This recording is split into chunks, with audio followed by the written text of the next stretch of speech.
Good afternoon, everyone. Good afternoon. On behalf of President Barack Obama, it is an honor for me to welcome you to the APEC Summit on Women and the Economy, the first one ever.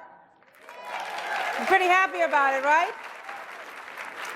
I am just so humbled to be in front of such a prominent gathering of trailblazers, innovators, and leaders, all dedicated to the advancement of women. When I was a young girl, one of my favorite lines when things didn't quite go my way was to say, "That's not fair."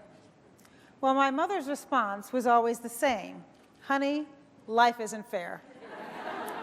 This would be followed swiftly with a lecture that the best way to combat unfairness was to be overprepared, work twice as hard, go to class early, go to work early, and fight to demonstrate my values. Sound familiar to any of you? Yeah. Absolutely.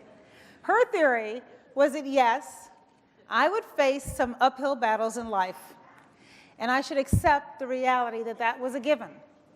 But if I learned to set high expectations for myself, then eventually, with a first-rate education, down the road at Stanford, I might add, along with tenacity, perseverance, and a great deal of love and support from my parents, I would be able to fulfill my dreams. My parents encouraged me to take risks, calculated risks, and they provided me with a secure safety net from when time to time I would fall, it would catch me. My mom set the kind of example any daughter would be lucky to have. She showed me that with hard work and the right opportunities, a woman could reach her full potential and contribute greatly to the world around her. But as I grew up, I recognized what I know all of you know, and that is that for millions of women around the world, they continue to struggle mightily under the enormous weight of discrimination, oppression, and a crippling lack of support and opportunity. And our societies and our economies suffer as a result. The world has changed substantially over the course of my mom's life, and perhaps over my own, and I think it is a little bit fairer. But why are there still so many uphill battles for women and girls? We are here today because we recognize that life should be much fairer, and together we can make it fairer. To do so will require changing the paradigm, the title of our segment here this afternoon. We must realize that improving opportunities for women and girls is not just about women and girls. We say this all the time. It affects our entire economy and society. President Obama understands this on a deeply personal level. As some of you know, the president's mom was a researcher and an expert in international development who traveled the world nurturing women entrepreneurs by providing them with essential microfinancing. She learned firsthand that when women participate in the economy, everybody benefits. President Obama recalls his mom putting it this way: "You can tell how far society is going to go by how it treats its women and girls. And if they're doing well, guess what? The society is going to do well." So, like so many of us, President Obama has also seen women in his life struggle to be recognized and valued. When he was growing up in Hawaii, his grandmother helped raise him. She became a vice president of a bank, one of the first women in the state to reach such a high position. But she hit a glass ceiling. And as the president once recalled, for nearly 2 decades, she watched as men no more qualified than she was, men she had actually trained for their positions, get promotions up the corporate ladder above her. The president also watched our First Lady struggle with their 2 daughters when they were young, as she tried to balance the demands of her career with the obligations of a family. President Obama dreams for his daughters to grow up in a world where the kind of obstacles that their grandmother and mother and great-grandmother encountered are gone. A world where women enjoy equal education, equal pay, and equal opportunity, and compete on an even playing field. Isn't that what all of our women deserve?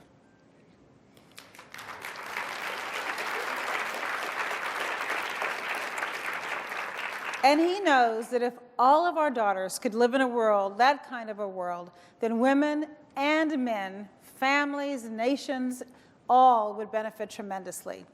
That's why the President has put empowering the world's women as one of his key objectives of his administration. And I'm so proud to be a part of that effort as the chair of the White House Council on Women and Girls. The President created the Council early in his administration in March of 2009. It is comprised of at least one representative from every single agency and department at the federal government. And with the help of our extraordinary executive director, Tina Jin. Tina, stand up and wave. Come on.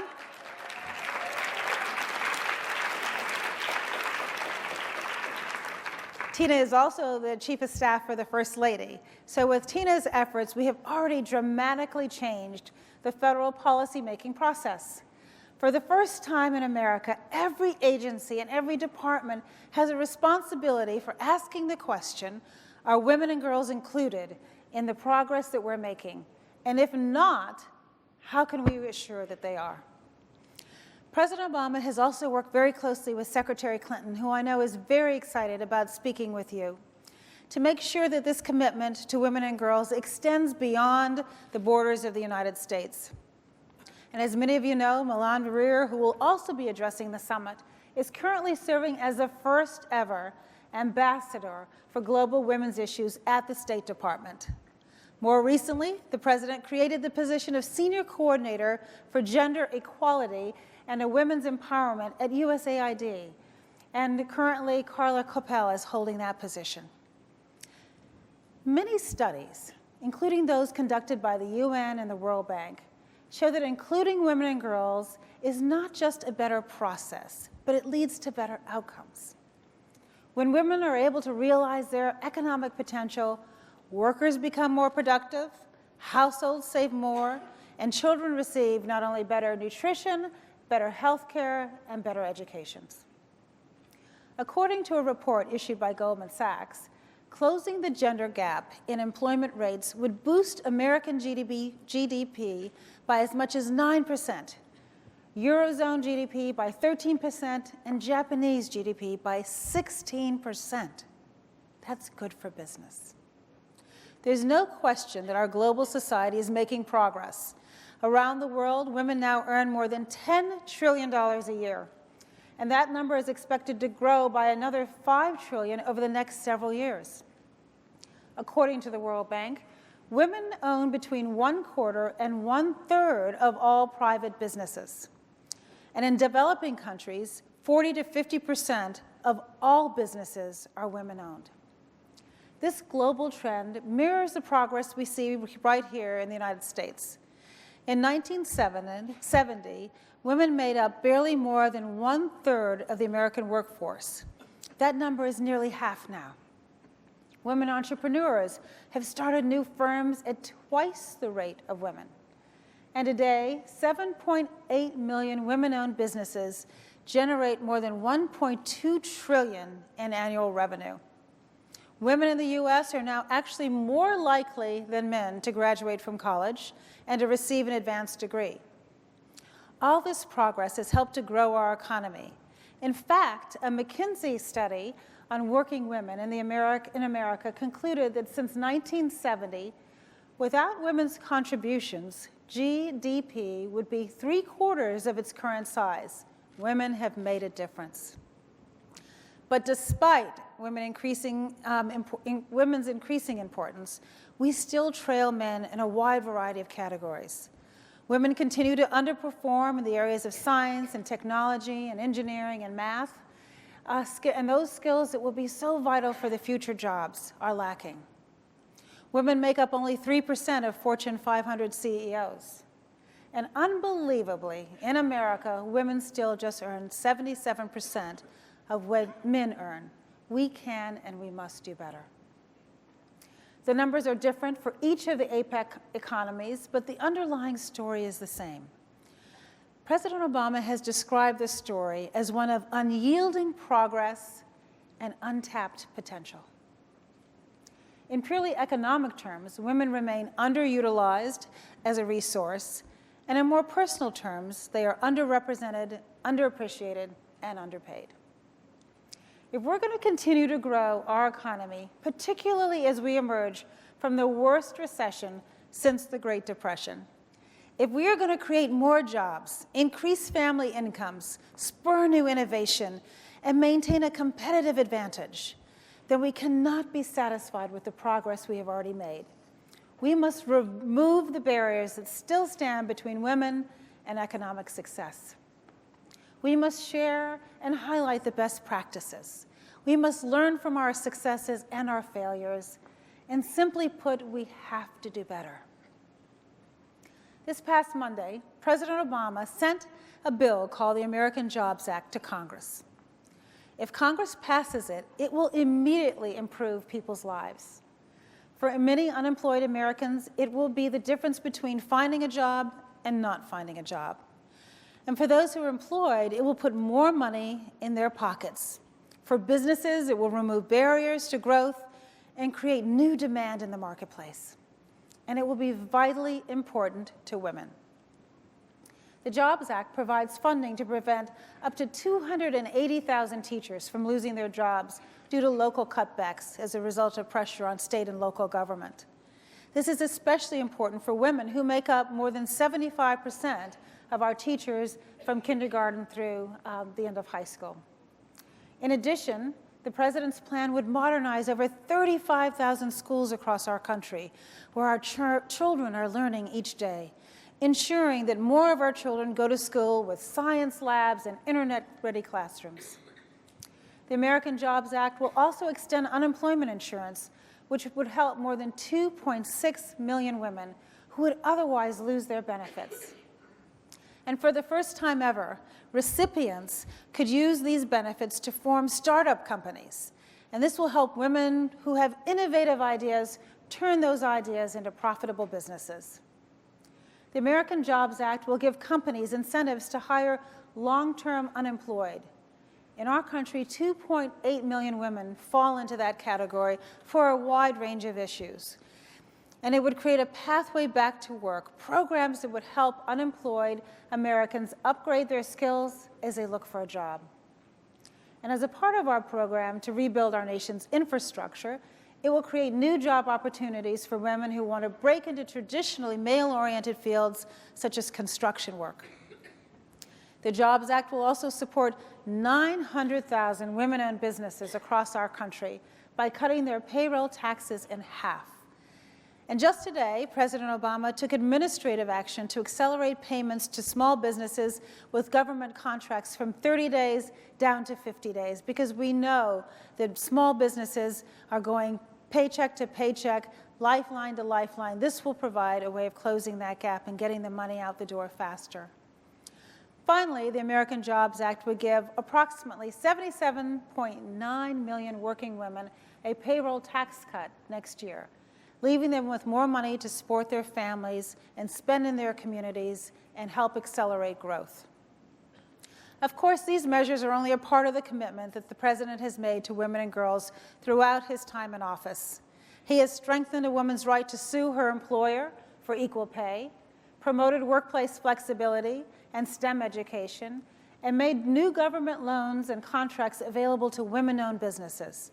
He has shone the spotlight on disparities and created a climate of change.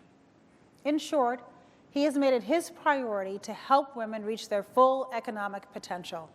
And in the 21st century, this is the only responsible choice for our world's leaders.